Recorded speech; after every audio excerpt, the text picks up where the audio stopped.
You know, there are reasons why we all have a belief in certain things and the way that things work. You know, we have our own individual opinions on certain matters, and we've been taught and molded throughout our lives to believe things to be a certain way. And when we believe that things are good and we're confident that good situations will have positive consequences, then we believe that things that are bad, well, when we think they're bad, we're certain that they're going to have bad consequences, don't we? That's just the obvious thought, really. But what happens when two individuals have a conflicting belief and one person thinks that a certain situation is bad, so it will have a bad consequence, but the other individual thinks the exact same situation is good, so it will have a good consequence. In all situations, really, though, it doesn't matter which way is correct or incorrect, because the point here is that the belief in the outcome is where the hidden strength lies. You know, when we believe something to be real, our confidence molds the outcome. If we hear something over and over again, it then becomes real to us. And that's called conditioning. Because when you learn something or you hear it over and over again in your mind, it becomes fixated and it becomes real to you. And yeah, you begin to believe it.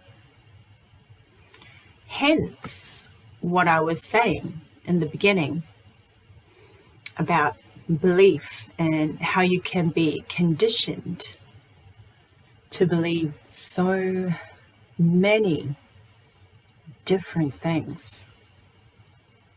I mean, there's so many influences in the world, influencers in the world that condition us and condition the way we think. We're conditioned through what our parents say to us from childbirth. We're taught at school. We learn and we speak with our friends and peers. We hear music, the music that we like to listen to. We watch movies that we like to watch.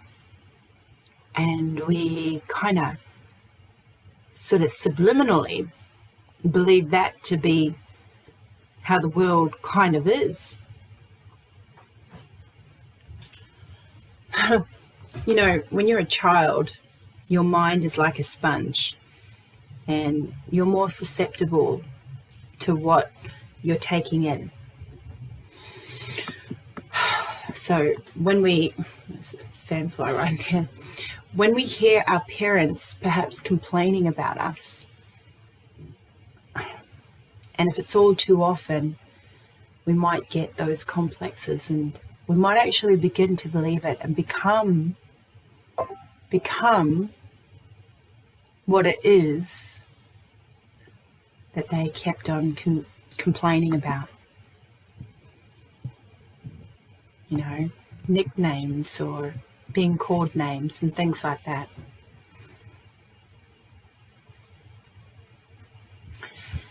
And we might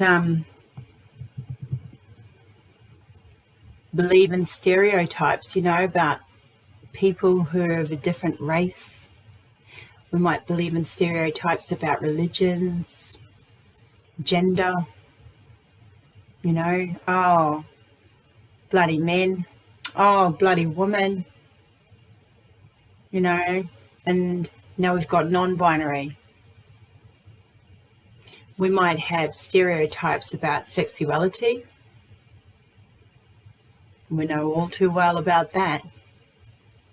When it comes to homophobia, bisexuality, and all the other ones. What about age groups? Stereotyping someone because of their age, thinking that they're not able to do something because they're too young or they're too old.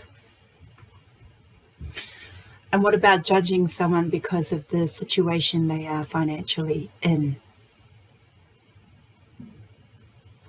So, so why do we do this? I mean, why do we judge people based on these certain differences? And the reason why is because it's told to us over and over again, right from childbirth. And as you can see, sometimes belief has nothing to do with your religion. In fact, religion probably is one of the least of the contributors towards our negative beliefs. It's probably more so the environment that we've been influenced by. And like I said, what really matters when it comes down to the importance of it, of this self-love, which we're starting to realize is what you've got to be good for in order to even be religious, is the fact that we're feeding our minds and our brains. We need to feed those things with good thoughts. Sometimes it might mean letting go of the old ways of thinking, of how we were brought up. But is it really that bad? When it stops you from generating and regenerating negative thoughts, of course it's a good thing to do. So how do we do it? How do we pull ourselves out of bad thought patterns that we know are not healthy for our mentality? By doing exactly the same thing, but on the opposite side of the spectrum. So instead of constantly remembering and being told, certain negative things about yourself or about other people, about certain situations, we need to learn how to switch it up and into a positive thought pattern. And this is why it's so important to consistently visualize what we're aiming to believe in for us to achieve that successful thought pattern, a successful way of thinking, a positive way of thinking. And there's so many reasons why we need to get rid of those old ways of thinking, as we were consistently programmed by all of the influences around us that conditioned our way of thinking, be it negative, be it positive. When it's negative, we can equally be able to reprogram our goals or our thoughts, giving us that confidence and happiness that the negative thoughts have taken away from us. It's a lot of energy to think negative. It's a lot of energy to judge someone. And it's unnecessary. So how do we do it? Well, there's many ways that you can do it. You can do it through meditation. You can learn how to manifest.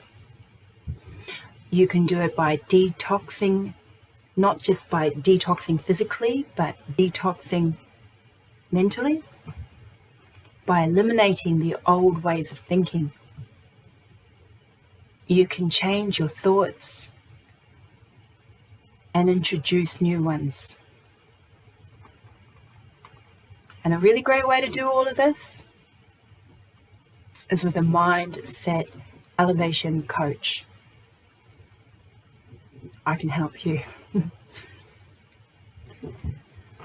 So, if you're feeling a little bit on that negative side of the mentality benchmark, so to speak, let me know if you're interested. I can do a one-on-one intro with you where I can explain exactly what it is that I offer. You can get a better understanding of how I offer my style of personal development. I'm currently working on building my customer base, my tribe of people, so to speak. We're just at the beginning. And I present daily group coaching, daily sessions, so that it makes it affordable for people just like me. And that's pretty much it. Okay. Thank you for watching my vid. I'm going to post this one up on YouTube, which I've been doing with the other ones, done about 5, trying to get more done. But being a single mum with a 3-year-old, it's pretty hard. But thank you for watching my vid. Like it, subscribe, please. Even share if you can, if you're feeling my vibe. And yeah, I'll catch you on the next one. See you later.